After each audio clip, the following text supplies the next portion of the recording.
ঈমান ভঙ্গের 10টি কারণের মধ্যে 1 নাম্বার কারণ হলো আল্লাহ তাআলার সাথে শিরিক করা, আল্লাহর সাথে অন্য কাউকে অংশীদার বা ভাগীদার সাব্যস্ত করা, আল্লাহর বিশেষ কোনো ক্ষমতাকে অন্য কারো জন্য নির্ধারণ করা, আল্লাহ ছাড়া অন্য কারো সাহায্য প্রার্থনা করা। মোটমাট কথা হলো আল্লাহ তাআলার সাথে কাউকে অংশীদার সাব্যস্ত করলে ঈমান ভেঙে যায়। খুব ভালো করে শুনবো, ভালো করে বুঝবো। ঈমান ভেঙে যাওয়ার 1 নাম্বার কারণ আল্লাহর সাথে অংশীদার সাব্যস্ত করা, শিরিক করা। এ দুনিয়াতে যারা শিরিক করতেছে সবাই বেঈমান হয়ে গেছে। শিরিক করলেই সাথে সাথে ঈমান ভেঙে যায়। ঈমান এমন এক জিনিস, ঈমান হলো বিশ্বাসের নাম। আল্লাহ তাআলা ব্যতীত অন্য কারো সাথে যদি আল্লাহর সাব্যস্ত কায়েম করা হয়, আল্লাহ তাআলার অংশীদার সাব্যস্ত করা হয়, আল্লাহ পাক রব্বুল আলামিন জানিয়ে দিয়েছেন বান্দা তোমার ঈমান ভেঙে যায়। সূরা নিসার 48 নম্বর আয়াতে আল্লাহ তাআলা বলেন, ইন্নাল্লাহা লা ইয়াগফিরু আন ইউশরাকা বিহি ওয়া ইয়াগফিরু মা দুনা যালিকা লিমান ইয়াশা। শিরিক কেমন গুনাহ, শিরিক এমন এক ভয়ঙ্কর গুনাহ আল্লাহ তাআলা স্পষ্ট জানিয়ে দিয়েছেন। নিশ্চয় আল্লাহ তাআলা তার সাথে শরীক করা ক্ষমা করবেন না, আল্লাহর সাথে অংশীদার সাব্যস্ত করা ক্ষমা করবেন না। ওয়া ইয়াগফিরু মা দুনা যালিকা লিমান ইয়াশা। শিরিক ছাড়া সকল গুনাহ আল্লাহ তাআলা যাকে ইচ্ছা ক্ষমা করে দিবেন। প্রচুর পরিমাণে গুনাহ নিয়ে কিয়ামতে উঠেছে, কিন্তু আমলনামায় শিরিক নাই। ক্ষমা পাওয়ার সম্ভাবনা আছে না নাই? আছে। আর অন্য কোনো গুনাহ আমলনামায় নাই, শুধু শিরকের গুনাহ আছে। ক্ষমা পাওয়ার কোনো সম্ভাবনা আছে? নাই। ভালো করে বুঝতে হবে কি ভয়ঙ্কর মহামারী এক গুনাহ, যে গুনায় মানুষের দুনিয়া আখিরাত সব ধ্বংস করে দেয়। সেটা হলো শিরিক করা, আল্লাহর সাথে অংশীদার সাব্যস্ত করা। আল্লাহ তাআলা বলেন, ওয়া মান ইউশরিক বিল্লাহি ফাকাদ ইফতারা ইসমান আযীমা। এবং যে ব্যক্তি আল্লাহর সাথে শরীক করলো সে এক মহা অপবাদ আরোপ করলো।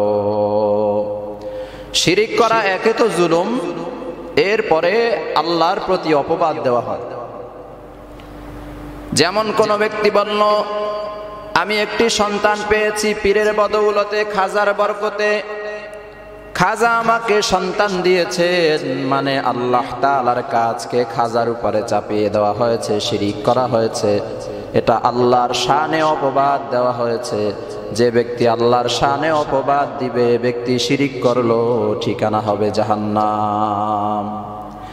ইন্নাশ শিরকা লা যুলমুন আযীম। দুনিয়াতে যত ধরনের জুলুম আছে, অত্যাচার আছে, নির্যাতন আছে, সবথেকে বড় নির্যাতনের নাম হচ্ছে শিরিক।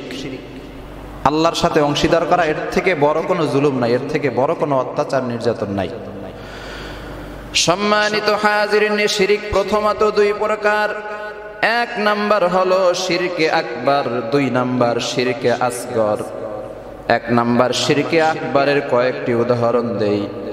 কোনো মানুষ যদি মনে করে সন্তান আল্লাহ ছাড়া অন্য কেউ দিতে পারে, সে ব্যক্তি শিরকে আকবর করলো, বড় শিরিক করেছে। বড় এবং ছোট 2 ধরনের শিরিক রয়েছে। সন্তান দেওয়ার মালিক আল্লাহ ছাড়া অন্য কাউকে যে ব্যক্তি মনে করলো, সে শিরকে আকবর, বড় শিরিক করেছে। এরপরে কোন ব্যক্তি যদি মনে করে যে রোগ ব্যাধি এগুলো আল্লাহ ছাড়া অন্য কেউ দিতে পারে। অনেক মানুষ মনে করে যে আমি খাজার কবরের কিনার থেকে জোরে জোরে হেঁটে গিয়েছি, ওই জায়গার মধ্যে আমি থামি নাই, দাঁড়াই নাই, এজন্য খাজা আমাকে রোগ দিয়েছে। নাউজুবিল্লাহ। রোগ দেওয়ার ক্ষমতা কার? খাজা রোগ দিতে পারে না, দুনিয়ার কোনো কেউ রোগ দিতে পারে না। সম্মানিত হাজিরিন, কোন ব্যক্তি যদি বলে চেয়ারম্যান সাহেব আমাকে রিজিক দেয়, কিন্তু না না, রিজিকের মালিক কে? এই যে অন্য কাউকে রিজিকের মালিক মনে করা, এটাও শিরকে আকবর, বড় শিরিক। সম্মানিত উপস্থিতি, বিপদ আপদ আসলে অনেকে মনে করে আমি খাজার সাথে বেয়াদবি করেছি, অমুক বাবার সাথে বেয়াদবি করেছি, যার কারণে বিপদ আপদ এসেছে। না না, বিপদ আপদ দেওয়ার মালিক আল্লাহ, বিপদ আপদ নিয়ে যাওয়ার মালিকও আল্লাহ। কোনো ব্যক্তি যদি মনে করে রিজিক, দৌলত, হায়াত, মৌত সব কিছু এগুলোর কোনো একটা আল্লাহ ছাড়া অন্য কেউ করতে পারে, অন্য কেউ দিতে পারে, সে শিরকে আকবার, বড় শিরিক করে ফেললো। শিরকে আকবরের কোনো ক্ষমা হয় না।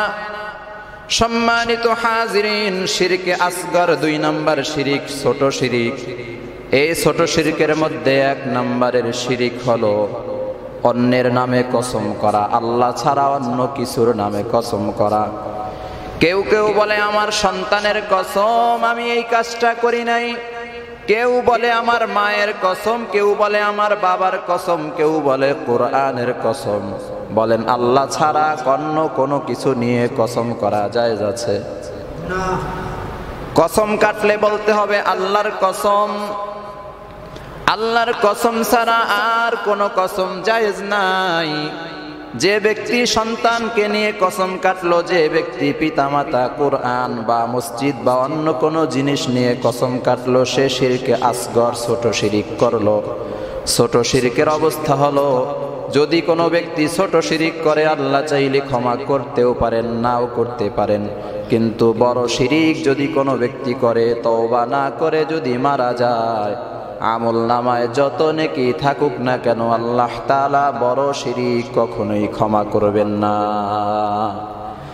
স্পষ্ট জানিয়ে দিয়েছেন বড় শিরিক ক্ষমা করবেনই না যদি তওবা না করে মারা যায়। আর ছোট শিরিক করা অবস্থায় তওবা না করেও যদি মারা যায়, তাহলে আল্লাহ মাফ করতেও পারে, নাও করতে পারে। আল্লাহ তাআলার একান্ত ইচ্ছা, তিনি চাইলে মাফ করবেন, না চাইলে মাফ করবেন না। সম্মানিত হাজিরিন, ঈমান ভেঙে যাওয়ার 2 নাম্বারের কারণ হলো বান্দা ও আল্লাহর মাঝে অন্য কাউকে মাধ্যম বানানো। যে ব্যক্তি আল্লাহ ও তার মাঝে, ব্যক্তির মাঝে কাউকে মধ্যস্থ মানবে, তাদেরকে ডাকবে, তাদের কাছে প্রার্থনা করবে, তাদের উপরে আস্থা রাখবে, তাহলে সর্বসম্মতিক্রমে সমস্ত ফুকাহায়ে কেরাম, ইমামদের মতে ওই ব্যক্তি বেঈমান হয়ে যাবে, কাফের হয়ে যাবে। এখান থেকে আমাদেরকে ভালো করে বুঝতে হবে, আল্লাহ এবং বান্দার মাঝে অন্য কাউকে মধ্যস্থ মানা, মাধ্যম মানা, এটা জঘন্যতম অপরাধ। অনেক মানুষ আছে বলে, হে খাজা, তোমাকে আমি এই কাজটা করার দায়িত্ব দিলাম, আমার সন্তান হয় না, তুমি ব্যবস্থা করে দাও। শিরিক করলো। কোন ব্যক্তি দোয়া করতেছে, আমার অমুক জিনিসটা প্রয়োজন, খাজা তুমি পূরণ করে দাও। ইতিপূর্বে আলোচনার মাধ্যমে আপনারা শুনেছেন, কবরে যারা চলে যায় তারা দুনিয়ার মানুষের কথা শুনতে পারে না। যদিও শুনতে পারে, কোনো জবাব দিতে পারে না। যদিও শুনতে পারে, এগুলো শোনার পরে সে কোনো কিছু করতে পারে না, উপকারও না, ক্ষতিও না। তাহলে আল্লাহ ছাড়া অন্য কারো কাছে কোনো কিছু চাওয়া, অন্য কিছু বিচার দেওয়া জায়েজ না, হারাম। সম্মানিত হাজিরিন, এজন্য কোনো মাজারে গিয়ে বলা যাবে না, খাজা অমুক জিনিসটা আমার প্রয়োজন, তুমি ব্যবস্থা করে দাও। মাজার হলো জিয়ারতের জায়গা। আমরা মাজারে গেলে আমরা বলবো আসসালামু আলাইকুম ইয়া আহলাল কুবুর, এটা বলে সূরা কেরাত পড়ে দোয়া করে আমরা চলে আসব। খাজার কাছে আমরা কিছু চাইব না, চাইব একমাত্র কার কাছে? আল্লাহর কাছে। ভালো করে বুঝতে হবে, এগুলো সব কিছুই নাজায়েজ। মাজারে মানত করা যাবে না, মাজারে মোমবাতিও দেওয়া যাবে না। স্পষ্ট কথা হলো, কবরে যে ব্যক্তি চলে গেছে তার সাথে উপরের কোনো সম্পর্ক নাই, মাটির উপরে কোনো কিছুর সম্পর্ক নাই। সে মাটির ভিতরে চলে গেছে। এখন আল্লাহ চাইলে তার কবরটা জান্নাত বানাবেন অথবা জাহান্নামের টুকরা বানাবেন। হয়তো আল্লাহ কবরটাকে জান্নাতের সাথে মিলিয়ে দিবেন অথবা জাহান্নামের সাথে মিলাইয়া দিবেন।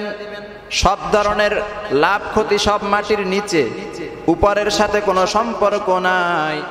মাটির উপরে, কবরের উপরে যদি সুগন্ধি দিয়ে, আতর দিয়ে, গোলাপ দিয়ে, ফুল দিয়ে, মোমবাতি দিয়ে ভরেও ফেলা হয়, 1% লাভ কবরওয়ালা ব্যক্তির হবে না।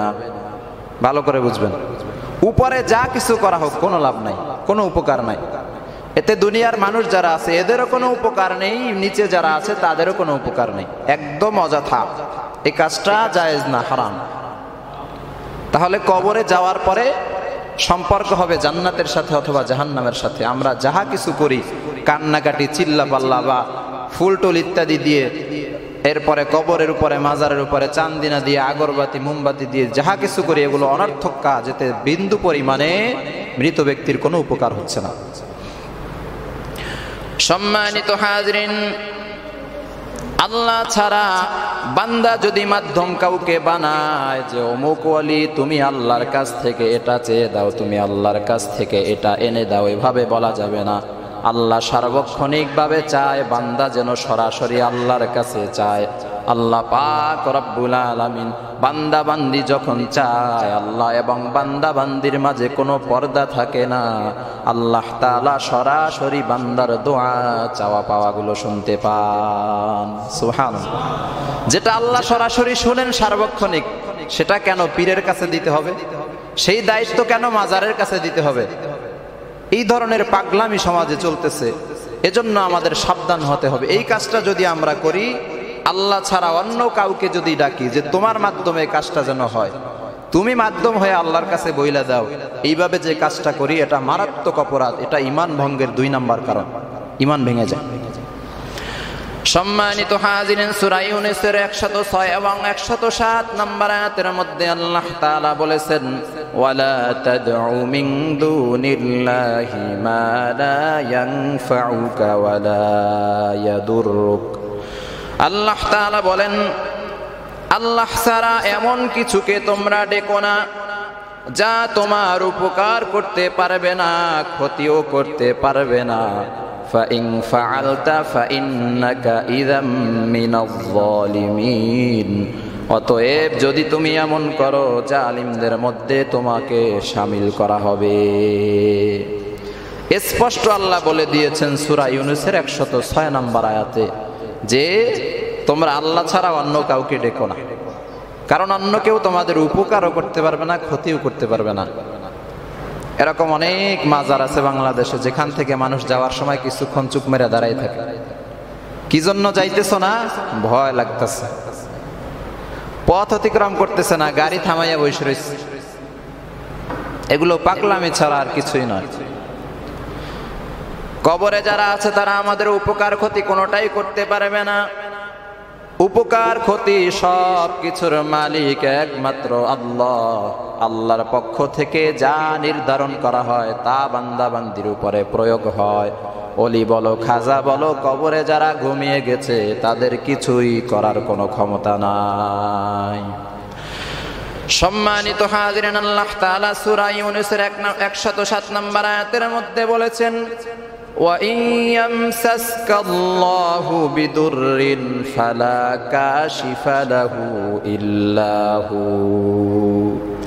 আল্লাহ তাআলা যদি তোমাকে কষ্ট দিতে চান, তিনি ছাড়া কষ্ট দূর করার আর কেউ নাই। খাজাও না, মাজারও না, দুনিয়ার কোনো ব্যক্তি কষ্ট দূর করতে পারবে না। যদি কষ্ট দিতে চান কে? আল্লাহ কষ্ট দিতে চাইলে ওই কষ্ট দুনিয়ার কোনো মানুষের ফিরানোর কোনো ক্ষমতা নাই। আয়াতের পরের অংশের মধ্যে আল্লাহ তাআলা বলেছেন, ওয়া ইন ইউরিদকা বিখাইরিন ফালা রাদ্দা লিফাদলিহি।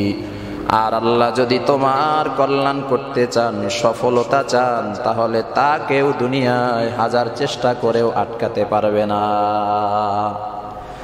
আমাদের ক্ষতি উপকার সবকিছু আল্লাহর পক্ষ থেকে নির্ধারিত। তিনি যদি চান আমার উপকার করবে, সারা দুনিয়ার মানুষ আমার বিপক্ষে গিয়েও কিছুই করতে পারবে না। আর আল্লাহ যদি চায় যে আমাকে ক্ষতির মধ্যে ফেলবে, সারা দুনিয়ার মানুষ, একেবারে আমেরিকার প্রেসিডেন্ট ডোনাল্ড ট্রাম্প থেকে শুরু করে সারা পৃথিবীর মানুষ একত্রিত হয়েও ওই ক্ষতি থেকে আমাকে বাঁচাতে পারবে না। যদি ক্ষতির মধ্যে ফেলতে চান কে?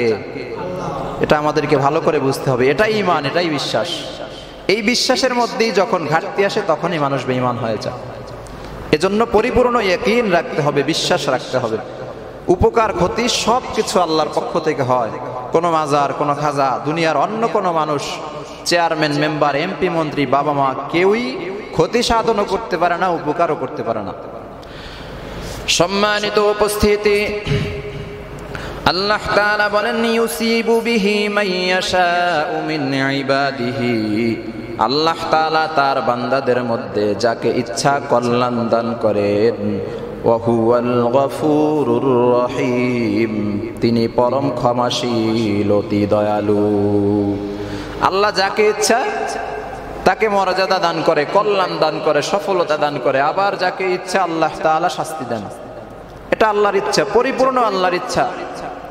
এখানে মনে করার কিছু নেই যে আমি শনিবার দিন অমুক কাজটা যদি শুরু না করতাম তাইলে মনে হয় এই বিপদটা আসতো না। মানুষ দিনকে খারাপ বানাইতেছে, না শনিবার দিন কাজ করা খারাপ মনে করতেছে, সোমবার দিন কাজ করা খারাপ মনে করতেছে, আবার বলতেছে অমুক মাসে ঘরে ওঠা যাবে না। এই সমস্ত নিয়ম কানুন পাবলিক কোথা থেকে পায়? মাস নির্ধারণ করে অমুক মাসে ঘরে ওঠা যাবে না, আগে উঠতে হবে নাইলে পরে উঠতে হবে, অমুক দিন এই কাজটা করা যাবে না, অমুক দিন কোথাও বের হওয়া যাবে না, তাইলে বিপদ আসতে পারে। কোরআন হাদিসে কোথাও নাই, এগুলো সব গ্রাম্য মন গড়া বানানো হাদিস। এজন্য আমাদেরকে সাবধান হতে হবে। কোনো দিন খারাপ না, তবে দিনের মধ্যে মর্যাদা কম বেশি আছে। যেমন 7 দিনের মধ্যে সব থেকে মর্যাদাপূর্ণ দিন শুক্রবার, মর্যাদা কম বেশি আছে, কিন্তু কোনো দিনের মধ্যে ক্ষতি নাই, কোনো মাসের মধ্যে ক্ষতি নাই। সম্মানিত উপস্থিতি, আল্লাহ পাক রব্বুল আলামিন এবং আমাদের মাঝে অর্থাৎ মাঝ পয়েন্টে আমরা কাউকে মধ্যস্থতা বানাবো না, কাউকে মাধ্যম বানাবো না, তাহলে আমাদের ঈমান চলে যাবে। সূরা বাকারার 186 নম্বর আয়াতের মধ্যে আল্লাহ তাআলা বলেছেন ওয়া ইযা সাআলাকা ইবাদি আন্নী ফাইন্নী করিব। আল্লাহ তাআলা বলেন, হে নবী, যখন আমার বান্দাগণ আমার সম্পর্কে তোমার নিকট জিজ্ঞেস করে তখন তুমি বলো আন্নী ফাইন্নী করিব, আমি আল্লাহ তাআলা বান্দার নিকটেই আছি। আমি আল্লাহ বান্দার নিকটেই আছি, একদম নিকটে। কতটা নিকটে? আমাদের শরীরের ভিতরে যে রগগুলো আছে, সার রগ যেগুলোকে বলা হয়, এই রগের থেকে আল্লাহ তাআলা বান্দার আরো নিকটে। এমনও বক্তব্য আছে যে বান্দার কলবটাই হচ্ছে আল্লাহ তাআলার আরশ, বান্দা আল্লাহর কলবেই থাকে, আল্লাহ বান্দার কলবেই থাকে। তো আল্লাহ যদি বান্দার নিকটে থাকে, কলবে থাকে, তাহলে মাঝখানে আরেকজনকে দায়িত্ব দিতে হবে কেন? সরাসরি আমরা চাইবো, সবকিছু চাইবো কার কাছে? আল্লাহর কাছে, সরাসরি, মাঝখানে কোনো মাধ্যম বানাবো না। সম্মানিত হাজিরিন, আল্লাহ তাআলা বলেন ফালইস্তাজিবু লি ওয়া লিয়ুমিনু বি লাআল্লাহুম ইয়ারশুদুন। সুতরাং বান্দা বান্দীদের উচিত আমার কথা মান্য করা এবং আমার প্রতি ঈমান আনয়ন করা, যাতে তারা সহজ সরল সঠিক পথপ্রাপ্ত হয়।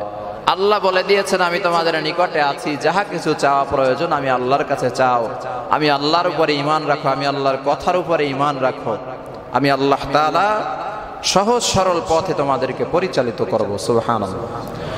সম্মানিত উপস্থিতি, ঈমান ভঙ্গের 3 নাম্বার কারণ হলো মুশরিকদেরকে কাফির মনে না করা, কাফিরদেরকে কাফির মনে না করা, তাদের কুফরির ব্যাপারে সন্দেহ করা, কিংবা মুসলিমের ধর্ম, মুসলমানদের ধর্ম ইসলাম ব্যতীত অন্য কোনো ধর্মকে সঠিক মনে করা। ভালো করে বুঝেন, এই রোগে অনেক মানুষ আক্রান্ত। ইসলাম ছাড়া অন্য কোনো ধর্ম সঠিক না বেঠিক? যত ধর্ম আছে ইসলাম ছাড়া সমস্ত ধর্ম বেঠিক। মুশরিকদেরকে কাফির মনে করতে হবে। ভালো করে আমাদেরকে বুঝতে হবে, যে ব্যক্তি মুশরিকদেরকে কাফির মনে করে না, অথবা তাদের কুফরির ব্যাপারে যদি সন্দেহ পোষণ করে, কিংবা তাদের ধর্মীয় মতবাদকে যদি সঠিক মনে করে, সে মুসলমান থাকে না, বেঈমান হয়ে যায়, কাফির হয়ে যায়। নাউযুবিল্লাহ।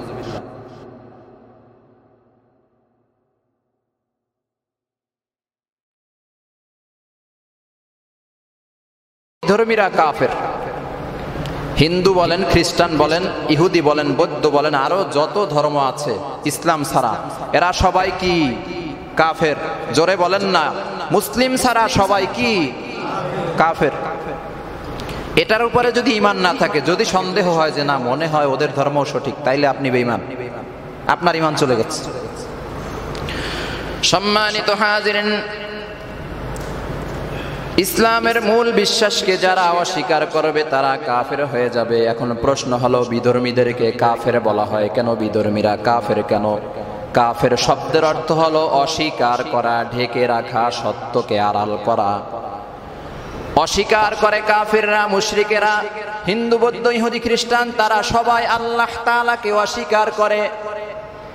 আল্লাহকে অস্বীকার করার কয়েকটা সিস্টেম আছে। একটা হলো প্রথমত আল্লাহকেই সরাসরি অস্বীকার করা, যে আল্লাহ বলতে কিছু নাই।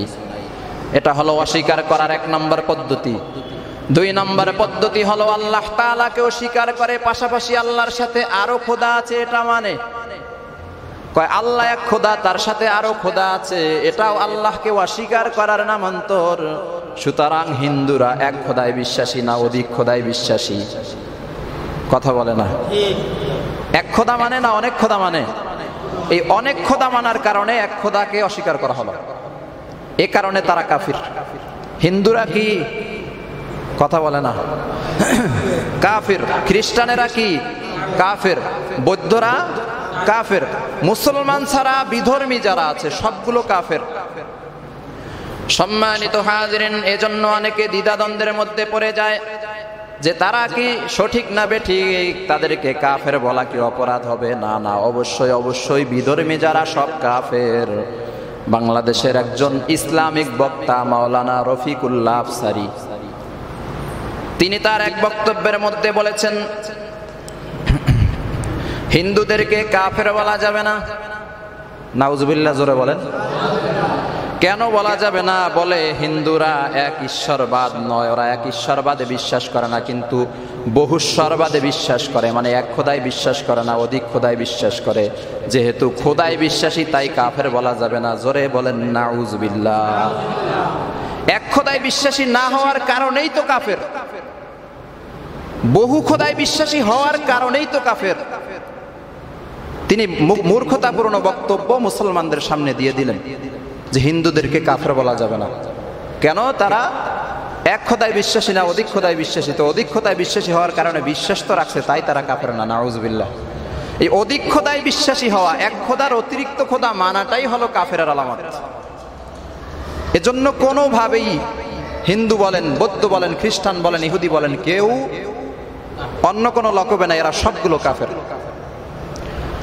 এজন্য ইন্টারনেটের মাধ্যমে আমাদের স্পষ্ট বক্তব্য হলো, মাওলানা রফিকুল্লাহ আফসারী সাহেব, আপনাকে পুনরায় ঈমান আনয়ন করতে হবে। এই কথা বলার কারণে আপনি হিন্দুদেরকে কাফের বলা যাবে না, এই কথা বলার কারণে আপনার ঈমান চলে গেছে। যেহেতু প্রকাশ্যে আপনি বক্তব্য দিয়েছেন, আমাদেরও প্রকাশ্য কথা হলো প্রকাশ্যে আপনি তওবা করে পুনরায় ঈমান আনয়ন করবেন। সম্মানিত হাজিরিন, আল্লাহ পাক রব্বুল আলামিন জানিয়ে দিয়েছেন যে ওরা কাফের নাকি অন্য কিছু। আল্লাহ তাআলা সূরা কাফিরুনের প্রথম আয়াতের মধ্যে বলেছেন, কুল ইয়া আইয়ুহাল কাফিরুন। আল্লাহ তাআলা বলে, হে নবী আপনি বলুন, কাফেরদেরকে বলুন, হে কাফেরেরা।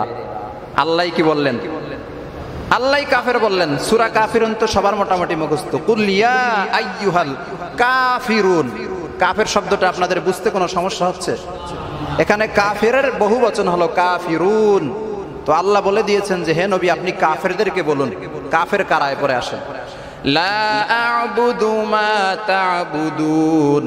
হে নবী আপনি কাফেরদেরকে বলুন, তোমরা যার ইবাদত করো আমি তার ইবাদত করি না, আমি যার ইবাদত করি তোমরাও তার ইবাদত করো না। এই যে তোমরা যার ইবাদত করো আমি তার ইবাদত করি না, আমি যার ইবাদত করি তোমরা তার ইবাদত করো না, এর মাধ্যমে আল্লাহ তাআলা কাদেরকে বুঝিয়েছেন আপনারা জেনে থাকলে ভালো করে বলবেন যে মক্কার মধ্যে, আরবের মধ্যে আল্লাহর রাসূলের উপরে দিন আসার আগে পরে মক্কার মধ্যে অধিক পরিমাণে মূর্তি ছিল কি ছিল না? অগ্নি পূজা ছিল কি ছিল না? মূর্তি পূজা ছিল কি ছিল না? তো মূর্তি পূজা যারা করে তাদেরকে কি বলা হয়? মুসলমান না হিন্দু? ইহুদি বলেন, হিন্দু বলেন, খ্রিস্টান বলেন, সবার মধ্যেই মূর্তি পূজার ব্যবস্থাটা ছিল। তো সেই মূর্তি পূজাকে জটিলভাবে, কঠিনভাবে এখন কারা আঁকড়ে ধরে আছে? কথা বলে না। তাইলে কাফের কারা? আর কিছু নাদান মূর্খ এরা বলে এদেরকে কাফের বলা যাবে না। আল্লাহ সূরা কাফিরুনের মধ্যে তাদেরকে কাফের বলেছেন, আর নতুন এখন জ্ঞানওয়ালা বড় বড় আলেম বের হয়েছে, এরা বলে এদেরকে কাফের বলা যাবে না। লজ্জার বিষয়। এদেরকে আল্লাহ যেন ঈমান আনয়ন করার তৌফিক দান করে, সবাই বলি আমিন। সম্মানিত হাজিরিন, এই ঈমান আমরা বিক্রি করে ফেলতেছি বিভিন্ন পদ্ধতিতে। কেউ কেউ ইহুদি খ্রিস্টান বেঈমানদেরকে কাফের বলা যাবে না বলে ঈমান বিক্রি করে দিচ্ছে। কেউ কেউ আবার মন্দিরে গিয়ে নমস্কার বলে বলে ঈমান বিক্রি করে দিচ্ছে। কেউ বা আবার মন্দিরে গিয়ে পূজায় গিয়ে কেউ কেউ আবার তাদের সাথে একাত্মতা পোষণ করে, এরপরে ঈমান বিক্রি করে দিচ্ছে। বাংলাদেশের বড় ধরনের এক ইসলামী দলের আমির, তিনি পূজায় শুভেচ্ছা জানিয়েছেন। দলের নাম বলবো না, অটোমেটিক বুঝে গেছেন। যারা অনলাইন সম্পর্কে ধারণা রাখেন তারা এগুলো পেয়েছেন। বাংলাদেশের বড় ধরনের এক ইসলামী দলের আমির, তিনি পূজায় শুভেচ্ছা জানিয়েছেন। নাউজুবিল্লাহ। কয়েক জুমা আগে এ বিষয়ে আপনাদের সামনে আলোচনা করেছিলাম যে হিন্দুদের পূজায় বিধর্মীদের কোনো কার্যকলাপে শুভেচ্ছা জানানো মুসলমানের জন্য হারাম। এই আমির সাহেবের ঈমান চলে গেছে, তাকে প্রকাশ্যে তওবা করে পুনরায় ঈমান আনয়ন করতে হবে। একজন ইসলামী দলের আমির হয়ে আপনার জবান থেকে এই ধরনের বক্তব্য আমরা আশা করি নাই। আপনি জাতিকে হতাশ করেছেন। আপনি কয়েকটা ভোটের জন্য, শুধুমাত্র কয়েকটা ভোটের জন্য আপনি আপনার ঈমানকে ধ্বংসের মুখে ফেলে দিয়েছেন। সম্মানিত হাজিরিন, এই দলের একজন ইসলামী নেতা, সে পূজায় গিয়ে বলতেছে, আমি আজ পূজায় উপস্থিত হতে পেরে আল্লাহ তাআলার শুকরিয়া আদায় করতেছি, আলহামদুলিল্লাহ। আরো জোরে বলেন না। পূজায় গিয়ে কোনো মুসলমান যার ভিতরে সাধারণ জ্ঞানটুকু আছে সে ব্যক্তি আলহামদুলিল্লাহ বলতে পারে? সে একজন ইসলামিক নেতা, মনে হয় সে একজন এমপি প্রার্থী। এদেরকে তো বঙ্গোপসাগরে গোসল করাই, এরপরে পুনরায় ঈমান আনয়ন করতে হবে। এরা কিভাবে ইসলামী দলের নেতা হয় আর কিভাবে এরা জাতির নেতৃত্ব দিবে? পূজা মণ্ডপে গিয়ে হাতের মধ্যে মাইক নিয়ে বলতেছে, এই জায়গায় যে আমি আসতে পারছি এজন্য আল্লাহর শুকরিয়া আদায় করতেছি। টয়লেটে গিয়ে, পায়খানা পেশাবে গিয়ে কেউ বলছেন যে এই জায়গায় আসতে পারছি, আমি আল্লাহর শুকরিয়া আদায় করি, আলহামদুলিল্লাহ। তাও তো একটা মানার মতো ছিল। ওখানে যাইয়ে বললে ঈমান যাইতো না, গুনাহ হইতো। কিন্তু কোন জায়গায় গিয়ে বলল? এই কথাগুলো বললেই আপনারা মনে করেন যে হুজুররা খালি ঐক্য বিরোধী, একজন আর একজনের বিরুদ্ধে খালি পিন লাগায়। ঐক্য সৃষ্টি হবে কিসের ভিত্তিতে? তাওহীদের ভিত্তিতে, আল্লাহকে এক মানার ভিত্তিতে। আল্লাহকে এক মানার ভিত্তিতে ওলামায়ে কেরাম ঐক্যবদ্ধ হবে, কিন্তু ঈমান বিধ্বংসী কার্যকলাপ যারা করে তাদের সাথে ঐক্য হব কিভাবে আমরা? এ বিষয়ে যদি কথা না বলি তাহলে তো সারা দেশের মানুষ তাদের খপ্পরে পরে আরো ঈমান হারা হবে। এটাকে জায়েজ মনে করবে যে হুজুর যেহেতু মন্দিরে যায় শুকরিয়া আদায় করছে, তাইলে মনে হয় এটা ভালো কাজ। সম্মানিত হাজিরিন, আরেকজন ইসলামিক নেতা, তিনি বলতেছে, যখন পৃথিবীতে পাপ পঙ্কিলতায় ভরে যায়, পৃথিবী যখন পাপ পঙ্কিলতায় ডুবে যায়, অন্যায় অত্যাচার মিথ্যায় যখন একেবারে সয়লাভ হয়ে যায়, তখনই প্রতি বছর দুর্গার আগমন হয়। জোরে বলেন নাউজুবিল্লাহ। তিনি একজন ডক্টর, তিনি অনেক শিক্ষার অধিকারী, তিনি একজন ইসলামিক দলের এমপি প্রার্থী, তিনি একজন অ্যাডভোকেট। তিনি এই বক্তব্য দিয়েছেন যে এই যে অন্যায় অবিচার দুনিয়াতে হচ্ছে, বিপদ আপদ বালা মুসিবত হচ্ছে, এগুলো যখন অনেক পরিমাণে বেড়ে যায়, এরপরে দুর্গার আগমন হয় প্রতি বছর পূজার সময়। এরা আইসা দুনিয়া থেকে সব ধরনের খারাপি লইয়া এরপরে যাইয়া নদীর ভিতরে চুবনি খায়। নাউজুবিল্লাহ। এতক্ষণ আগেই আপনারা শুনছেন, দুনিয়াতে বিপদ আপদ বালা মুসিবত উন্নতি সফলতা সবকিছু দিয়ে থাকেন কে? তো যে ব্যক্তি মনে করলো যে দুর্গার কারণে এ দুনিয়া থেকে পাপ পঙ্কিলতা দূর হয়, দুর্গার শক্তির কারণে, তার কারণে দুনিয়াতে সফলতা আসে, ওই ব্যক্তি মুসলমান আছে না বেঈমান হয়ে গেছে? কালেমা পরে নতুন করে মুসলমান হতে হবে। এদের কারণে সমাজে বিশৃঙ্খলা হচ্ছে, মুসলমানেরা বিধর্মীদের প্রতি ঝুঁকতেছে, মুসলমানেরা বেঈমান হয়ে যাচ্ছে। তোমরা ক্ষমতায় আসবা তো দূরের কথা, পুনরায় ঈমান আনয়ন করো আগে। ভোট কাকে দিব? ভোট দেওয়ার মানুষ কই? সম্মানিত হাজিরিন, আরেক নেতা বলতেছে, বিষ্ণু, কৃষ্ণ, মুহাম্মদ, মুসা, ঈসা আমাদের সামনে ন্যায় এবং সত্য প্রতিষ্ঠার প্রতীক। জোরে বলেন নাউজুবিল্লাহ। কার সাথে কার নাম মিলাইলো? কৃষ্ণ বিষ্ণু এদের নামের সাথে মুহাম্মদ আরবি সাল্লাল্লাহু আলাইহি ওয়াসাল্লামের নামকে এরা মিলিয়ে ফেলেছে। এরা কোন সেক্টরের মুসলমান? ঈমানের পরিস্থিতি কি এদের? এদের সাথে মুহাম্মদ আরবি সাল্লাল্লাহু আলাইহি ওয়াসাল্লামের তুলনা কিভাবে আসে? এরা তো আল্লাহর রাসূলের পায়খানার ঘ্রাণ লওয়ারও যোগ্য না। নবীর শান মান সম্পর্কে এদের কোনো ধারণা নাই। এরা নবীর শানে খারাপ কথা বলে। আম্মা জান খাদিজাতুল কুবরা রাদিয়াল্লাহু তাআলা আনহার নামে কিছুদিন আগে খারাপ বক্তব্য দিয়েছে। এরা সাহাবায়ে কেরামের নামে খারাপ বক্তব্য দিচ্ছে। এই ধরনের ইসলামী দল দিয়ে আমরা করবটা কি? যারা নবীর শানই রক্ষা করতে পারে না, যারা সাহাবায়ে কেরামের শান রক্ষা করতে পারে না, যারা আম্মা জান হযরতে মুহাম্মদ আরবি সাল্লাল্লাহু আলাইহি ওয়াসাল্লামের স্ত্রীগণের মর্যাদা যারা রক্ষা করতে পারে না, তারা কিসের ইসলামিক দল? ভালো করে বুঝতে হবে। এই পাগড়ি, টুপি, জুব্বা বা দাড়ি এগুলোর মাধ্যমেই ইসলামী হওয়া যায় না। ইসলামী হতে হয় প্রথমে মননে, হৃদয়ে আগে ইসলাম দখল করতে হয়, হৃদয়ের মধ্যে ইসলাম ধারণ করতে হয়, এরপরে প্রকাশ্যে শরীরের ভিতরে ইসলাম ফিট করতে হয়, এরপরে ব্যক্তি জীবনে, পারিবারিক জীবনে ইসলাম প্রতিষ্ঠা করার পরে একজন ব্যক্তি ইসলামিক হয়। খালি নাম দিয়ে দিলেন দলের মধ্যে ইসলামী, ইসলামী নাম যুক্ত করে দিলে ইসলামী হওয়া যায় না। সম্মানিত হাজিরিন, আমাদেরকে সাবধান হতে হবে। যাদের নাম ওরা উল্লেখ করেছে তারা তো মূর্তি পূজারী, তারা বেঈমান, তাদের ঠিকানা হবে জাহান্নাম। তাদের সাথে সর্বশ্রেষ্ঠ মহামানব মুহাম্মদ আরবি সাল্লাল্লাহু আলাইহি ওয়াসাল্লাম এবং হযরতে মূসা আলাইহিস সালাতু ওয়াস সালাম, হযরতে ঈসা আলাইহিস সালাতু ওয়াস সালাম, এই সমস্ত পবিত্র নামগুলো, আল্লাহর পবিত্র নবীদের নামগুলো যারা অপবিত্র ব্যক্তিদের নামের সাথে মিলাইছে, ওদেরকে আমরা প্রতিহত করব। তওবা করার আহ্বান জানাচ্ছি। তওবা করে প্রকাশ্যে, এরপরে পুনরায় তোমরা মুসলমান হও। ঠিক না বে ঠিক? আগে মুসলমান হও, ক্ষমতায় আসবা কি আসবা না সেটা পরের বিষয়। এই যে কাজগুলো করতেছে এরা কিসের জন্য করতেছে বুঝতে পারতেছেন? এই কয়েকটা ভোটের জন্য। কয়েকটা ভোটের জন্য ঈমান বিক্রি হচ্ছে। আর এবছরের মতো পরিস্থিতি পৃথিবীর ইতিহাসে, বাংলাদেশের ইতিহাসে আর কখনো হয় নাই। এবছর যেমনি ভাবে মানুষ ভোটের জন্য ঈমান বিক্রি করতেছে, এরকম পরিস্থিতি বাংলাদেশের ইতিহাসে আর কোনো বছর হয় নাই। এগুলো বললাম ইসলামিক দলের অবস্থা। এরপরে আসেন অন ইসলামিক দলের অবস্থা কি? অন ইসলামিক যারা, তাদের ব্যাপারে আর কি বলবো? তাদের তো আগাগোড়া কোনোটাই নাই, কিছুই নাই তাদের। তাদের ঈমানের রসায়ু দীর্ঘায়ু কিছুই নাই। এর মধ্যে এক দল, ওই যে আমরা সারা বছর যেগুলো খাই, চাল, এই চালের আগে কি থাকে? ধান, ধানের কি থাকে? শীষ। এই দলের একজন, সে আবার গিয়ে এভাবে মন্দিরে গিয়ে এভাবে করছে। পাশাপাশি আগের যে বক্তব্যগুলো বললাম এগুলো তাদের মুখেরও বক্তব্য। দুর্গা আইসা দুনিয়াতে শান্তি প্রতিষ্ঠা করে। ইতিপূর্বে যে দল বাংলাদেশ থেকে পালাইছে তাদের অবস্থা এমন ছিল। এখন যারা ক্ষমতায় আসার চিন্তা ভাবনা করতেছে, এই 92% মুসলমানের দেশে যারা সিংহাসনে বসতে চাচ্ছে, চেয়ারে বসতে চাচ্ছে, যারা সংসদে চেয়ার দখল করতে চাচ্ছে, যারা সংসদ কাঁপাতে চাচ্ছে, এগুলোর অধিকাংশের ঈমান নাই। এরা কিভাবে মুসলমানদের নেতৃত্ব দিবে? যে দলই বলেন, যাদের নাম বললাম আর যাদের নাম উল্লেখ করলাম না, সবার একই অবস্থা। এরা এই 92% মুসলমানের নেতৃত্ব কিভাবে দিবে? এদের তো ঈমানই নাই।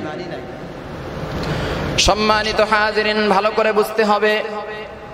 শুভেচ্ছা জানানো হোক বা অন্য কোনো কার্যকলাপের সাথে যুক্ত হওয়া হোক, মন্দিরে গিয়ে বা অন্য কোনো বিধর্মীদের কার্যকলাপে গিয়ে যুক্ত হওয়া মুসলমানদের জন্য জায়েজ নাই, হারাম।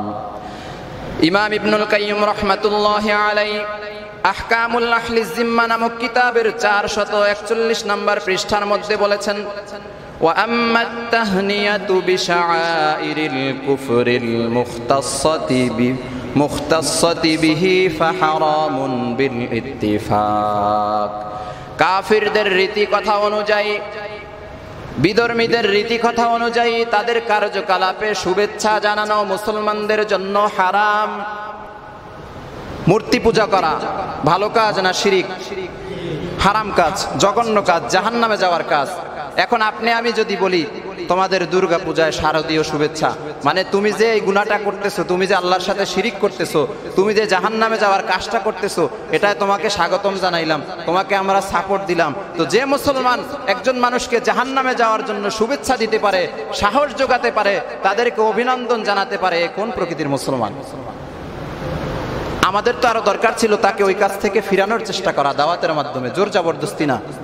দাওয়াতের মাধ্যমে তাকে শিরকি কাজ থেকে ফিরানোর দরকার ছিল, যে ভাই তুমি মূর্তি পূজা করো না, এটা হারাম কাজ, জঘন্য কাজ, এ কাজের কারণে তুমি জাহান্নামে চলে যাবে, তুমি ইমানের পথে ফিরে আসো। ইমানের পথে ফিরিয়ে আনবে তো দূরের কথা, আর উৎসাহ দিছে, তুই যেই কাজটা করতেছো ভাই কাজটা ভালো করতে থাক, তোরে শুভেচ্ছা জানাইলাম, তোরে ফুলের মালা দিলাম, তুই ফুলের মালা গলায় লিয়ে সরাসরি জাহান্নামে চলে যা। এদের চিন্তা ভাবনায় কেরাসিন লেগেছে। মানুষকে জান্নাতে নেওয়ার টেনশন নাই, জাহান্নামে যাওয়ার জন্য উৎসাহ দিচ্ছে। সম্মানিত হাজিরিন, ঈমান ভঙ্গের 4 নম্বরের কারণ হলো রাসূল সাল্লাল্লাহু আলাইহি ওয়াসাল্লামের আনিত দ্বীন ব্যতীত অন্য কোনো জীবন ব্যবস্থা, অন্য কোনো আইন ব্যবস্থাকে উত্তম মনে করা। আল্লাহর রাসূলের সুন্নাত ব্যতীত অন্য কোনো জীবন ব্যবস্থাকে যদি সঠিক মনে করা হয়, উত্তম মনে করা হয়, তাহলে ওই ব্যক্তিও বেঈমান হয়ে যাবে। যে ব্যক্তি বিশ্বাস করে নবী সাল্লাল্লাহু আলাইহি ওয়াসাল্লামের পথ অর্থাৎ সুন্নাত ব্যতীত অন্য পথ ও অন্য মত অধিক পরিপূর্ণ অথবা উত্তম, অথবা তার আনিত আইনের চেয়ে অন্যের বানানো আইন অধিক উত্তম, তাগুতের আইনকে ইসলামী আইনের উপরে যে ব্যক্তি প্রাধান্য দেয় সে ব্যক্তি বেঈমান হয়ে যায়। ভালো করে খেয়াল রাখবেন, এগুলো সব ঈমান ভঙ্গের কারণ। যার ঈমান নাই তার দুনিয়াও নাই, আখিরাত নাই, সব শেষ। এজন্য এই কারণগুলো খুব ভালোভাবে মনে রাখতে হবে যেন আমাদের ঈমান ছুটে না যায়। মুহাদ্দিসিনে কেরাম বলেন, রাসূল সাল্লাল্লাহু আলাইহি ওয়াসাল্লামের পথ ও মত যে পরিপূর্ণ, এই ব্যাপারে সংশয়ের কোনো অবকাশ নেই। আল্লাহ পাক রব্বুল আলামিন সূরাতুন নাজমের 3 এবং 4 নম্বর আয়াতের মধ্যে বলেছেন, ওয়ামা ইয়ানতিকু আনিল হাওয়া। আল্লাহ তাআলা বলেন, নবী মন গড়া কোনো কথা বলেন না। ইন হুয়া ইল্লা ওয়াহয়ু ইউহা, যা তার জবান থেকে প্রকাশ পায় তা তো একমাত্র কেবলমাত্র আল্লাহর পক্ষ থেকে পাঠানো ওহী। নবী নিজের পক্ষ থেকে কোনো কিছু বলেন নাই, সব বলেছেন, যাহা কিছু বলেছেন করেছেন কার পক্ষ থেকে? আল্লাহর পক্ষ থেকে। আল্লাহ নিজেই সার্টিফিকেট দিচ্ছে যে আমার নবী দুনিয়াতে কোনো কিছু নিজের মন গড়া করে নাই, আমি যা বলেছি, যেভাবে বলেছি সেভাবেই নবীজি বলেছে এবং করেছে। তাহলে এই যে বিধান, আল্লাহ প্রদত্ত নবীর কাছে যে বিধান এসেছে, এই বিধান থেকে যদি কোনো ব্যক্তি বলে যে লেনিনের আদর্শ উত্তম, লেনিনের পদ্ধতি উত্তম, কার্ল মার্কসের পদ্ধতি উত্তম, সে ব্যক্তি মুসলমান থাকবে না বেঈমান হয়ে যাবে। সম্মানিত হাজিরিন, একবার ওমর রাদিয়াল্লাহু তাআলা আনহুর হাতে আল্লাহর রাসূল সাল্লাল্লাহু আলাইহি ওয়াসাল্লাম দেখলেন যে ওমরের হাতে তাওরাত কিতাবের কয়েকটি পৃষ্ঠা রয়েছে। ওমর এভাবে তাকিয়ে তাকিয়ে দেখতেছে। আল্লাহর রাসূল সাল্লাল্লাহু আলাইহি ওয়াসাল্লাম বললেন, হে ওমর, তোমার কি শরীয়তে মুহাম্মাদির ব্যাপারে দ্বিধাগ্রস্ততা আছে নাকি? তুমি কি শরীয়তে মুহাম্মাদির ব্যাপারে এখনো তুমি দ্বিধার মধ্যে আছো যে এটা অপূর্ণ? তুমি কি অপূর্ণ মনে করতেছো? যদি অপূর্ণ মনে না করে থাকো তাহলে মূসা নবীর তাওরাত কিতাবের পাতা কেন তোমার হাতে? ভালো করে বুঝেন, হযরতে ওমর তাওরাত কিতাবও কার পক্ষ থেকে এসেছিল? আল্লাহর পক্ষ থেকে। মূসা আলাইহিস সালাতু ওয়াস সালামের উপরে তাওরাত কিতাব নাজিল হয়েছিল, সেই কিতাবের কয়েকটি পৃষ্ঠা হযরতে ওমর হাতে নিয়ে দেখতেছে। এই দেখার কারণে আল্লাহর রাসূল রাগান্বিত হয়ে বললেন যে তুমি কি আমার আনিত ইসলামকে, এটাকে তুমি অপূর্ণ মনে করতেছো? শরীয়তে মুহাম্মাদিকে তুমি অপূর্ণ মনে করতেছো যে সব সমস্যার সমাধান এটার মধ্যে নাই? তুমি কেন তাওরাত কিতাব দেখতেছো? সম্মানিত হাজিরিন, আল্লাহর রাসূল বলেন, আরে ওমর, আমি তো তোমাদের কাছে সুস্পষ্ট পরিপূর্ণ দিন নিয়ে এসেছি। আল্লাহর কসম, যার হাতে আমি মুহাম্মাদের প্রাণ, যদি মূসা আলাইহিস সালাতু ওয়াস সালাম আজ জীবিত থাকতেন, আর যদি তোমরা আমার অনুসরণ বাদ দিয়ে হযরতে মূসার অনুসরণ করতা, তাহলে তোমরা জান্নাতে যেতে পারতে না, তোমরা জাহান্নামী হয়ে যাইতা। ভালো করে বুঝেন নবীজি কি মেসেজ দিলেন, যে হযরতে মূসা যদি আজ জীবিত থাকতো, আমিও জীবিত আছি, হযরতে মূসাও জীবিত আছে, এই অবস্থায় তোমরা যদি আমার আনিত গ্রন্থ কুরআন, আমার পদ্ধতি, আল্লাহর পক্ষ থেকে দেয়া শরীয়তে মুহাম্মাদি অনুসরণ না করে তোমরা যদি হযরতে মূসার অনুসরণ করতা, তোমরা জাহান্নামী হয়ে যেতা। তার মানে নবী আসার পরে পিছনের সমস্ত নবীদের সমস্ত কার্যক্রম একেবারে রিমুভ, ওগুলো সব অচল, যদিও আল্লাহ পাঠাইছিল কিন্তু সব অচল। সম্মানিত হাজিরিন, এজন্য আমাদেরকে সাবধান হতে হবে। আদাবুল মুফরাদ কিতাবের একটি হাদিস বর্ণিত হয়েছে, 287 নম্বর হাদিসের মধ্যে বর্ণিত হয়েছে, আইয়ুল আদিয়ানি আহাব্বু ইলাল্লাহি আযজা ওয়া জাল্লা। রাসূল সাল্লাল্লাহু আলাইহি ওয়াসাল্লামকে জিজ্ঞেস করা হলো, কোন দিন মহামহিম আল্লাহর কাছে সব থেকে বেশি প্রিয়? আল্লাহর রাসূল বলেন, আল হানিফিয়াতুস সামহাতু, সহজ সরল দিন অর্থাৎ ইসলাম আল্লাহ তাআলার কাছে সব থেকে প্রিয়। আল্লাহ বলে দিয়েছেন ইসলামকে পরিপূর্ণ করে পাঠিয়েছেন, নবীও বলেছেন ইসলামকে পরিপূর্ণ করে পাঠিয়ে দেওয়া হয়েছে। এখন কিছু মানুষ বলে যে ইসলাম দিয়ে দেশ চালানো যাবে না, কোরআন সুন্নাহ দিয়ে, কোরআন হাদিস দিয়ে রাষ্ট্র পরিচালনা করা যাবে না। এরা আল্লাহর প্রেরিত দিনকে, মুহাম্মদে আরবি সাল্লাল্লাহু আলাইহি ওয়াসাল্লামের এই শরীয়তে মুহাম্মাদিকে এরা অপূর্ণ মনে করেছে। মুসলমান আছে না বেঈমান হয়ে গেছে। সংসদ চলবে আল্লাহর বিধানে, রাষ্ট্র চলবে আল্লাহর বিধানে, দুনিয়ার সমস্ত আদালতগুলো চলবে আল্লাহর বিধানে। আল্লাহ বিধান পরিপূর্ণ করে দিয়েছেন। কোন ব্যক্তি যদি মনে করে আল্লাহর বিধান দ্বারা এগুলো চালানো সম্ভব না, সে মুসলমান নাই, বেঈমান হয়ে গেছে। এই যে আমাদের দেশ চলতেছে, আমাদের সংসদ ভবনের যে কার্যক্রম, আমাদের রাষ্ট্রীয় যে কার্যক্রম, অধিকাংশ কার্যক্রম ইসলামের বিপক্ষে। না আছে কোরআনের সাথে মিল, না আছে হাদিসের সাথে মিল। মন গড়া লেনিন কার্ল মার্কসের আদর্শ দিয়ে এরপরে আমাদের দেশের আইনগুলো চলতেছে। এই আইন পরিবর্তন করা দরকার। এই পরিবর্তনের কথা যখন বলা হয় তখনই হুজুর হয় জঙ্গি। হুজুর ইসলামের সঠিক কথাগুলো বললে তখন জঙ্গি উপাধি ট্যাগ লেগে যায়। এটার জন্য আমাদের ভয় পেলে চলবে না। দুনিয়াতে জঙ্গি হওয়ার থেকে আল্লাহর কাছে দামি হওয়া বেশি জরুরি। দুনিয়াতে জঙ্গি বললেও কিছু যায় না, আসে না। এ দুনিয়াতে একদিন মরতেই হবে। সুতরাং কারো মৃত্যু দুনিয়ার কারো হাতে লেখা নাই যদি আল্লাহ নির্ধারিত না করেন। আল্লাহ যেখানে মৃত্যু লিখেছেন সেখানেই হবে। সম্মানিত হাজিরিন, ইসলাম ছাড়া আল্লাহ তাআলার কাছে অন্য কিছু গ্রহণযোগ্য হবে না। সূরা আলে ইমরানের 85 নম্বর আয়াতের মধ্যে আল্লাহ তাআলা বলেছেন, ওমাই ইয়াবতাগি গায়রাল ইসলামি দীনান ফালাই ইউকবালা মিনহু, যে ব্যক্তি ইসলাম ব্যতীত অন্য কোন দিন গ্রহণ করতে চাইবে কখনোই তার সে দিনকে কবুল করা হবে না। আল্লাহ তাআলা বলেন, ওয়া হুয়া ফিল আখিরাতি মিনাল খাসিরিন, এবং আখিরাতে সে ব্যক্তি ক্ষতিগ্রস্তদের অন্তর্ভুক্ত হয়ে জাহান্নামে চলে যাবে। ভালো করে বুঝবেন, ইসলাম ছাড়া আল্লাহর কাছে অন্য কিছু গ্রহণযোগ্য হবে না। যারা লেনিন, কার্ল মার্কস সহ ডোনাল্ড ট্রাম্পের আদর্শে আমরা যারা বিশ্বাসী, মুহাম্মদে আরবি সাল্লাল্লাহু আলাইহি ওয়াসাল্লামের আদর্শকে আমরা যারা ছোট করে দেখতেছি, আমরা যারা অন্যদের আদর্শ গ্রহণ করতেছি, অন্যদের নিয়ম নীতি গ্রহণ করতেছি, বৈজ্ঞানিকদের কথা মতো চলতেছি, কোরআন হাদিসকে অবজ্ঞা করতেছি, এদের পরিণতি অনেক ভয়ঙ্কর হবে। এই কার্যকলাপগুলো আল্লাহ তাআলা গ্রহণ করতেছে না, আমাদের জন্য ক্ষতি রয়েছে। সেই ক্ষতিটা কি? সর্বশেষ ঠিকানা হবে আমাদের জন্য জাহান্নাম। এজন্য এ সমাজ বদলাতে হবে, এ সংসদ পরিবর্তন করতে হবে, এখানে ইসলামের বিধান মতো এ দেশ পরিচালনা করতে হবে। তাহলেই শান্তি আসবে, সবাই মুক্তি পাবে, নতুবা সবার পরিস্থিতি খারাপ হবে। সম্মানিত হাজিরিন, দুনিয়াতে বিধান চলবে কেবলমাত্র আল্লাহর। সূরা মায়েদার 44 নম্বর আয়াতের মধ্যে আল্লাহ তাআলা বলেন, ওয়ামান লাম ইয়াহকুম বিমা আনজালাল্লাহু ফাউলাইকা হুমুল কাফিরুন। আল্লাহ তাআলা যে বিধান নাজিল করেছেন সে অনুযায়ী যারা বিচার ফায়সালা করে না তারা কাফের। আমি কইছি, আমার বাবাই বলছে, স্বয়ং আল্লাহ নিজে বলেছেন, যারা আল্লাহর আইনে রাষ্ট্র পরিচালনা করে না, বিচার ফায়সালা করে না, তারা মুসলমান নাই, বেঈমান হয়ে গেছে, কাফের হয়ে গেছে। এরকম যদি ধরা হয় বাংলাদেশে মুসলমানের সংখ্যা কত আর কাফেরের সংখ্যা কত দাঁড়াবে? ভালো করে বুঝতে হবে। আমাদের পরিস্থিতি অনেক খারাপ, অনেক ভয়ঙ্কর। এজন্য আমাদের দেশ পরিচালনা করতে হবে আল্লাহর বিধানে, রাষ্ট্র চলবে আল্লাহর বিধানে। দুনিয়ার কোনো মানুষের বানানো কোনো পদ্ধতিতে চলবে না। দুনিয়ার মধ্যে একটা স্লোগান হয়ে গেছে, by the people, for the people, of the people.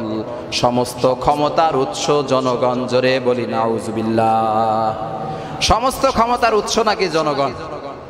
তোমরাই যদি সমস্ত ক্ষমতার উৎস হও, তাহলে যখন বন্যা আসে তখন বন্যা পারলে ফিরাও। বন্যায় তো ডুইবা মরো, পানি খাইতে খাইতে, ফিরাইতে তো আর পারো না। তাহলে সমস্ত ক্ষমতার উৎস তোমরা জনগণ কিভাবে হইলা? রাষ্ট্রীয়ভাবেই আমাদেরকে কুফর শিক্ষা দেওয়া হচ্ছে, শিরিক শিক্ষা দেওয়া হচ্ছে। স্পষ্ট কথা হলো, সমস্ত ক্ষমতার উৎস জনগণ নয়, বাইদা আল্লাহ ফরদা আল্লাহ অবদা আল্লাহ। সমস্ত ক্ষমতার উৎস একমাত্র কেবলমাত্র কে? আরো জোরে বলেন, সমস্ত ক্ষমতার উৎস কে? আল্লাহ ছাড়া কারো ক্ষমতা আমরা মানি না। স্পষ্ট কথা, মানি না মানে মানি না। আগেও যে কথা বলেছি, এখনো সে কথাই বলতেছি, ভবিষ্যতেও সে কথাই বলবো। সরকার পরিবর্তনে যেই আসুক না কেন, আমাদের স্পষ্ট বক্তব্য, আল্লাহ ছাড়া কারো বিধান আমরা মানি না, মানবো না ইনশাআল্লাহ। সম্মানিত হাজিরিন, ঈমান ভঙ্গের 5 নম্বর কারণ হলো দ্বীন ইসলামের কোনো বিষয়ে শত্রুতা পোষণ করা।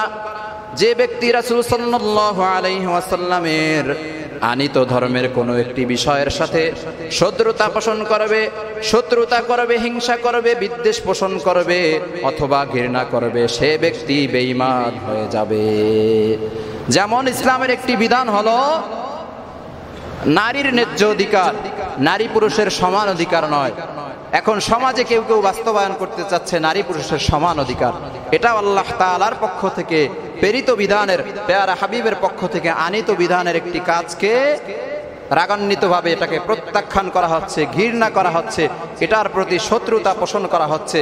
যারা এই স্লোগান দিচ্ছে নারীর সমান অধিকার, এরা মুসলমান আছে না বেঈমান হয়ে গেছে? সম্মানিত হাজিরিন, এজন্য সাবধান। কিছু মানুষ আছে, এরা উপরে উপরে ইসলামের কথা বলে, উপরে উপরে ইসলামের বিধান মানে, কিন্তু মনে মনে ইসলামের বিধানকে ঘৃণা করে। এরকম মানুষ সমাজে আছে না নাই? যেমন জাকাতের বিষয়টা, কিছু মানুষ বাধ্য হয়ে জাকাত দেয়, যে সমাজে যদি জাকাত না দিই তাহলে মানুষ আমাকে খারাপ বলবে, কিন্তু মনে মনে বলতেছে এই বিধানটা আল্লাহ কেন দিল? জাকাতের সিস্টেমটা না দিলে আমার টাকা বেঁচে যেত। এই বিধানটাকে আমি অপছন্দ করি, ঘৃণা করি। নাউজুবিল্লাহ।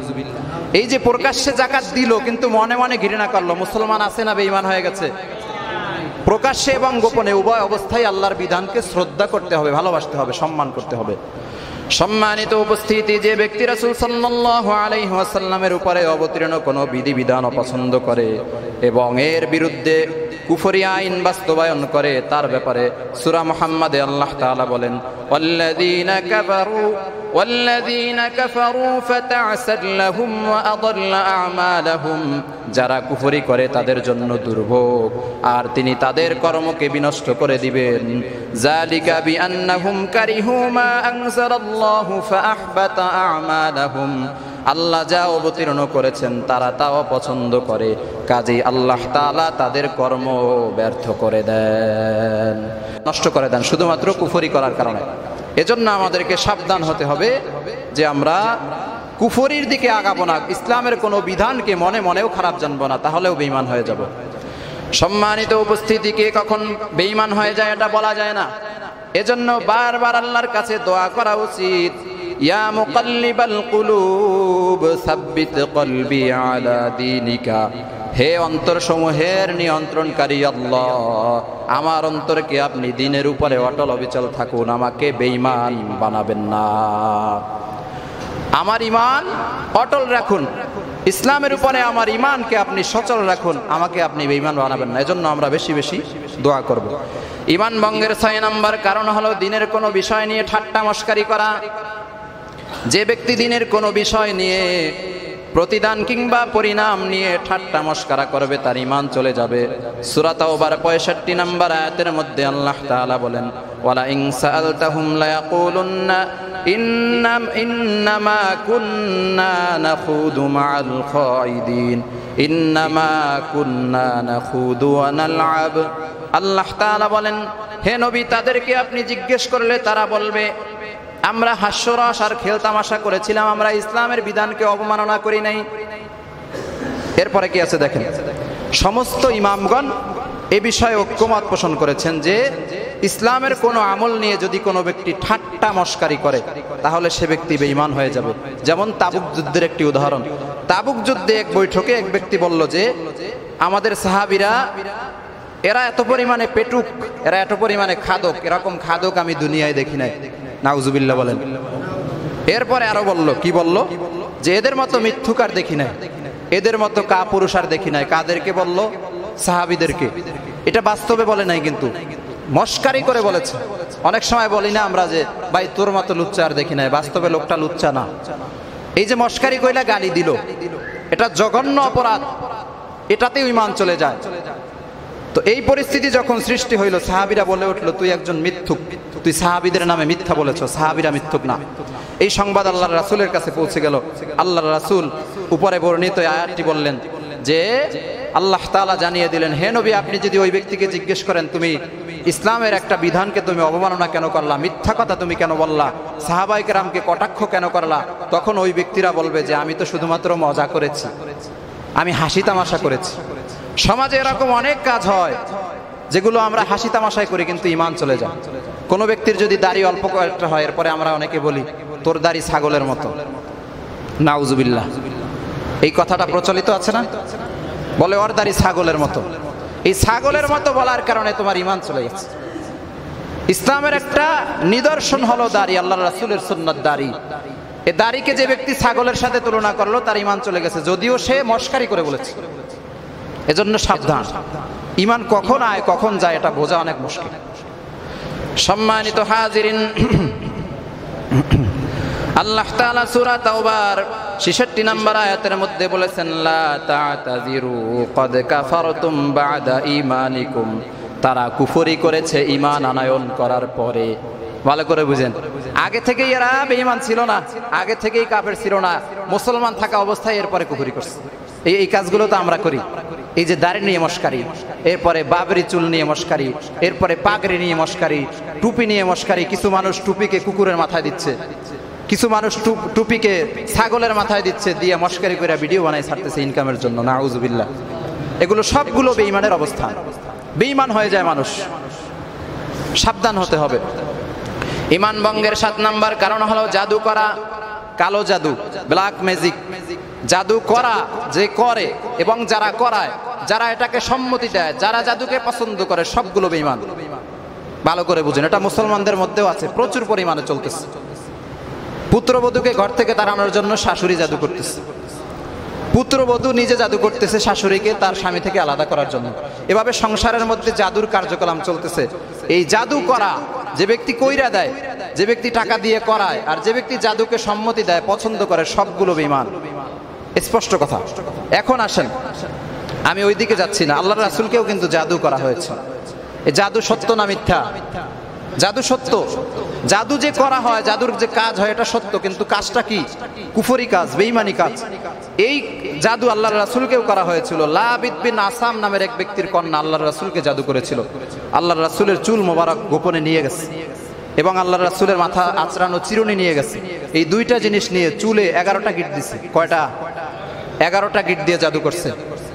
এরপরে আল্লাহ তাআলা সূরা নাস এবং ফালাক নাজিল করেছেন যে হে নবী, আপনি এই দুই সূরা পাঠ করেন, এক একটা আয়াত পাঠ করবেন তো এক একটা গিট খুলে যাবে, এক একটা গিরা খুলে যাবে। আল্লাহর রাসূল নাস এবং ফালাক তেলাওয়াত করেছেন, জাদু ক্রিয়া নষ্ট হয়ে গেছে। সুবহানাল্লাহ। ভালো করে বুঝবেন, জাদু সত্য না মিথ্যা? কিন্তু জাদু সত্য, কাজটা ভালো না খারাপ? কুফরি কাজ, হারাম কাজ, জঘন্য কাজ, ঈমান চলে যায়, বেঈমান হয়ে যায়। এই কাজটা কিন্তু এখন খুব বেশি পরিমাণে হিন্দুত্ববাদী উগ্র সংগঠন ইসকনের সদস্যরা মুসলমানদের উপরে প্রয়োগ করতেছে। আপনারা ইন্টারনেটে দেখেছেন, সেই যে গাজীপুরের ইমাম সাহেব মাওলানা মুহিবুল্লাহ মিয়াজিকে এখন মোটামুটি পাগল বানাইছে। তাকে যে গুম করা হয়েছিল এটাও সত্য। আপনারা তো পত্রিকায় অনেক কিছু উল্টাপাল্টা দেখবেন, কিন্তু বাস্তবতা কি হচ্ছে? পত্রিকাগুলো, এরপরে বাংলাদেশের প্রশাসনগুলো, এরা ওদেরকে আড়াল করতে চাচ্ছে, ইসকনের সদস্যদেরকে বাঁচানোর জন্য এই মাওলানাকে এখন পাগল সাব্যস্ত করেছে। যে ব্যক্তি 40 বছর পর্যন্ত জুমার মেম্বারে দাঁড়িয়ে খুতবা দিয়েছে, সে ব্যক্তি পাগল হয় কিভাবে? যে ব্যক্তি 40 বছর পর্যন্ত সুস্থ সবল, কখনো পাগলামি করে নাই, জামা কাপড় ছাড়া ঘর থেকে বেরিয়ে দৌড়ায় নাই, সে ব্যক্তিকে তোমরা পাগল বলতেছো। মুসল্লিরা জানে না যে ইমাম সাহেব পাগল, এলাকার মানুষ জানে না ব্যক্তি পাগল, ঘরের মানুষ জানে না ব্যক্তি পাগল, তোমরা পাগল সাব্যস্ত করতেছো ইসকনের সদস্যদেরকে বাঁচানোর জন্য। আল্লাহর কসম, অপরাধীরা বাঁচতে পারবে না, অবশ্যই অবশ্যই শাস্তি পাবে। তোমরা যারা দালালি করতেছো তোমরাও বাঁচতে পারবে না। ভালো করে বুঝবেন, এই জাদুর প্রয়োগটা এখন মুসলিম মেয়েদের উপরে খুব বেশি পরিমাণে প্রয়োগ করা হচ্ছে। এই মুহিবুল্লাহ মিয়াজি সাহেব, এই ইমাম সাহেবের দাড়ি ওরা কেটে নিয়ে গেছে। 2 সাইড থেকে দাড়ি কেটে নিয়ে গেছে, এরপরে তার জামা নিয়ে গেছে, তার নখ কেটে নিয়ে গেছে। এগুলো নিয়ে কি করেছে? জাদু করেছে। এজন্য সাবধান, যারা বাহিরে জামা কাপড় ইত্যাদি সুগা দিয়ে রাখেন রাত্রবেলা, কোন সময় কোন শয়তান, মুসলমান নামদারি কোন শয়তান আপনার পোশাক নিয়ে আপনাকে জাদু করবে আপনি জানবেন না। যেন সাবধানতা অবলম্বন করবেন। এরা মুসলমানদেরকে ধ্বংস করার জন্য, আমাদের মা বোনদের ইজ্জত লুণ্ঠনের জন্য এরা সিস্টেম অবলম্বন করতেছে। এদের প্রথম কাজ হলো, এরা মা বোনদেরকে ক্ষতিগ্রস্ত করার জন্য প্রথমে সুন্দর সুন্দর কথা বলে, মানবতার কথা বলে, ভালো ভালো কথা বলে। এরপরে প্রথমে ফ্রেন্ড, শুধুমাত্র জাস্ট ফ্রেন্ড, বন্ধুত্ব গ্রহণ করার জন্য চেষ্টা করে। এরপরে কি হয়? 2 নাম্বার, এরা বিভিন্ন ধরনের গিফট দেয়। মুসলমান মেয়েদের কথা বলতেছি, এদেরকে দেয় হিন্দুরা, হিন্দু ছেলেরা গিফট দেয়। এরপরে প্রচুর পরিমাণে সময় দেয়। সময় দিতে দিতে আস্তে আস্তে মন একটু গলায়। এরপরে প্রস্তাব দেয় যে আমি মুসলমান হতে চাই, আমি মুসলমান হয়ে তোমাকে বিয়ে করতে চাই। তুই মুসলমান হলে আলেমের কাছে যা, তুই মুসলমান হলে ইমামের কাছে যা, তুই মুসলমান হলে কোর্টে যা। একজন মুসলিম বোনের কাছে তুই মুসলমানের প্রস্তাব দিচ্ছ, তুই তো শয়তান। উদ্দেশ্য খারাপ। সে মুসলমান হইলে তো সরাসরি ইমামের কাছে আসবে যে হুজুর আমি ইসলাম ধর্মে দীক্ষিত হতে চাই, আমাকে মুসলমান বানাই দেন। সে মেয়েদেরকে এরকম ফাঁদে ফেলতেছে, উল্টাপাল্টা মিথ্যা কথা বলে। এরপরে ধীরে ধীরে রেস্টুরেন্টে নিয়ে যায়। সময় দিতে দিতে পরিস্থিতি কি হয়? খাবারের মধ্যে জাদু প্রয়োগ করে। এরপরে ওই মেয়ের সমস্ত কিছু কন্ট্রোল নিয়ে নেয়। এক পর্যায়ে প্রস্তাবনা দেয়, প্রস্তাবনা দিয়ে বিভিন্ন হোটেলে রেস্টুরেন্টে ঘুরতে নিয়ে যায়। আবারও বলি, সতর্ক করার জন্য বলতেছি। এরপরে ধর্ষণ করে, সেই ধর্ষণ ভিডিও ওরা মোবাইলে ধারণ করে। এরপরে ব্ল্যাকমেইল করে, টাকা পয়সা ইত্যাদি দাও। পরবর্তীতে বিবাহের প্রস্তাব দেয়। এই বিবাহের উদ্দেশ্য কিন্তু সঠিক নাই। এদের বিয়ের উদ্দেশ্য হলো পরবর্তীতে একে নষ্ট করা, একে ধ্বংস করে দেয়া। বিয়ের প্রস্তাব দেয়, বিয়ের প্রস্তাবে যদি কেউ রাজি হয় তাহলে বিয়ে করে, আর যদি রাজি না হয় তাহলে ধর্ষণের ভিডিও দেখিয়ে ব্ল্যাকমেইল করে। এক সময় উধাও করে ফেলে, নিয়ে যায়। নিয়ে গিয়ে কি করে? ইন্ডিয়া পাচার করে, ভারতে গিয়ে পতিতালয়ে বিক্রি করে দেয়। বিশ্বাস না হলে ইন্টারনেটে সার্চ করেন, শত শত হাজার হাজার ঘটনা পাবেন। আপনার আমার মুসলিম মেয়ে, আপনার আমার মুসলিম বোন, সে বাংলাদেশে নাই, সে ওপারে আছে দাদাবাবুদের কাছে, পতিতালয়ে বিক্রি হয়ে গেছে। বিক্রিটা কারা করেছিল? কথা বলে না। বিক্রি করতেছে হিন্দু সদস্যরা। এরা কোন দলের সদস্য? এরা ইসকনের সদস্য। এই যুবকেরা মাঠে নেমেছে মুসলমানদের চরিত্র নষ্ট করার জন্য। মা বোনদেরকে যদি ধ্বংস করা যায়, অটোমেটিক ইসলামের খুঁটি দুর্বল হয়ে যাবে। নতুন করে কোনো অলি তৈরি হবে না, নতুন করে সারসিনার পীরের মতো শক্ত মুজাহিদ তৈরি হবে না, নতুন করে কোনো আল্লাহর অলি এ বাংলাদেশের বুকে তৈরি হবে না। ইসলামের অস্তিত্ব আর থাকবে না। ধীরে ধীরে ইসলাম মাটির নিচে দাফন হয়ে যাবে। এই মিশনে ওরা নেমেছে। এজন্য সাবধান হবেন, সতর্ক হবেন। বাকি আলোচনা আমরা পরবর্তীতে করবো ইনশাআল্লাহ। আল্লাহ তাআলা আমাদেরকে যেন আমল করার তৌফিক দান করেন। আমিন।